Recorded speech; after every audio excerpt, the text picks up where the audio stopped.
আমার কোনো অধিভূতি নাই। আমি এর আগেই বলেছি যে যদি আমাকে দায়িত্ব দেওয়া হয়, আমার মধ্যে দুটি আছে। একটা হচ্ছে একটু একটা গর্ব হয় যে আমাকে এই পদ দেওয়া হয়েছে, আমি যদিও এটার যোগ্য নই, এর জন্য আমার আনন্দ হয়। আবার ভয়ও হয় যে আমি এটা ঠিকমতো দায়িত্ব পালন করতে পারবো কি, এই বোধটাও সবসময় কাজ করছে। আপনারা জানেন যে প্রতি সপ্তাহে আমাদের দলের চেয়ারম্যান এবং গণপ্রজাতন্ত্রী বাংলাদেশ সরকারের প্রধানমন্ত্রী তিনি বিভিন্ন জেলা, উপজেলা, পৌরসভার নেতৃবৃন্দের সাথে বৈঠক করছেন, অর্থাৎ তৃণমূলের সাথে তিনি বৈঠক করছেন প্রতি সপ্তাহে বৃহস্পতিবার এবং শনিবার। আগে শনিবারই করতেন, এখন বৃহস্পতিবারও করছেন। আজকে কিছুক্ষণ আগে সন্ধ্যা থেকে শুরু হয়েছে, মাগরিবের পর থেকেই এই মতবিনিময় সভা, এই বৈঠকটি। এখানে প্রধান অতিথি ছিলেন প্রধানমন্ত্রী, মাননীয় প্রধানমন্ত্রী। তার সামনে আজকে দুটি জেলা, পাবনা এবং চাঁপাইনবাবগঞ্জ, দুটি জেলার অন্তর্ভুক্ত উপজেলা, পৌরসভা প্রেসিডেন্ট, সেক্রেটারি বা আহ্বায়ক সদস্য সচিবরা উপস্থিত ছিলেন। তারা মত বিনিময় সভায় বক্তব্য রেখেছেন। তারা বিভিন্ন প্রসঙ্গ এবং সাংগঠনিক যে বিদ্যমান পরিস্থিতি, সেই পরিস্থিতি নিয়ে তারা আলোচনা করেছেন। এবং প্রারম্ভিক বক্তৃতায় আমাদের প্রধানমন্ত্রী তিনি বলেছেন যে আগামী যে নির্বাচন, যেটা স্থানীয় সরকার নির্বাচন, সেই নির্বাচন যাতে দলের পক্ষ থেকে, দল তো সমর্থন করবে, অর্থাৎ দলীয় প্রতীকে তার নির্বাচন হবে না, সেখানে তৃণমূলের যে ইউনিটগুলি আছে, অর্থাৎ ইউনিয়ন কমিটি, উপজেলা কমিটি, এরা বসে তারা একজন প্রার্থী ঠিক করবেন এবং সেই ক্ষেত্রে জেলার সহায়তা নিয়ে তারা বসে এটা ঠিক করবেন এবং একজন সমর্থিত ব্যক্তির বাইরে যেন আর অন্য কোনো প্রার্থী না হয়, সে ব্যাপারে তারা সামগ্রিক প্রচেষ্টা গ্রহণ করবেন। এই বিষয়টি অত্যন্ত শক্তভাবে তৃণমূলের যে নেতাকর্মী যারা ছিলেন দুই জেলার, তাদের সামনে তিনি বলেছেন এবং বলেছেন যে সরকার তো দলীয় সরকার, বিএনপি সরকার বা বিএনপি জোটের সরকার।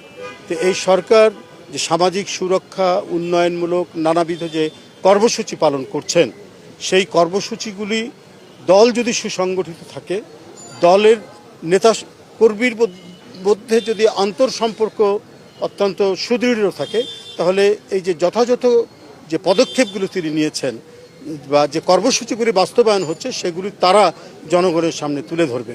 কারণ নেতাকর্মীরা যদি সচেতনভাবে সেগুলো তুলে না ধরেন, তাহলে আসল যে কর্মকাণ্ড, সরকার যে সামাজিক সুরক্ষামূলক কর্মকাণ্ড অথবা উন্নয়নমূলক কর্মকাণ্ড, আমাদের যে সীমিত সম্পদ, সেই সম্পদকে ব্যবহার করেই যে তিনি কাজ করছেন। কারণ তিনি বলেছেন যে এই যে বিগত সরকার লুটপাটের সরকার ছিল, টাকা লুটের সরকার ছিল, টাকা পাচারের সরকার ছিল, দুর্নীতির সরকার ছিল, মহাদুর্নীতির সরকার তারা প্রতিষ্ঠিত ছিল। তো রাজকোষে আর সেরকম টাকা নেই, কিন্তু এর মধ্যেও দিন রাত পরিশ্রম করে তিনি দেশের মানুষের মুখে হাসি ফোটানোর জন্য যে কর্মসূচিগুলো নিয়েছেন, বিশেষ করে ফ্যামিলি কার্ড, ফার্মার্স কার্ড এবং প্রবাসী কার্ড, নানা ধরনের যে কর্মসূচি, ইমাম মুয়াজ্জিনদের ভাতা, ধর্মগুরুদের ভাতা ইত্যাদি, খাল খনন, ইতিমধ্যে আপনারা জানেন 1000-এর বেশি কিলোমিটার খাল ইতিমধ্যে খনন করা হয়েছে, 2.5 কোটির বেশি গাছ লাগানো হয়েছে, অর্থাৎ যা টার্গেট তার চাইতে বেশি গাছ লাগানো হয়েছে ইত্যাদি যে কর্মসূচিগুলো চলছে, এই কর্মসূচিগুলো বাস্তবায়নে তারা জনগণকে বোঝাবে, জনগণকে জানাবে, অবহিত করবে। এইটা হলো নেতাকর্মীদের কাজ, সেটাও তিনি বলেছেন। আর মূলত হচ্ছে স্থানীয় সরকার নির্বাচন আগামী যখনই নির্বাচন কমিশন ঘোষণা করবে, সেই ঘোষিত তারিখ অনুযায়ী যাতে তৃণমূলে বিশেষ করে ইউপি চেয়ারম্যান পদে একজন প্রার্থী হবে, একজনকেই দল সমর্থন করবে, সেইখানে যাতে কেউ সেটিকে অতিক্রম করে অথবা সেই নিয়ম বা শৃঙ্খলা ভেঙে একাধিক প্রার্থী যাতে না হয়, সেই ব্যাপারে কড়া বার্তা তিনি দিয়েছেন।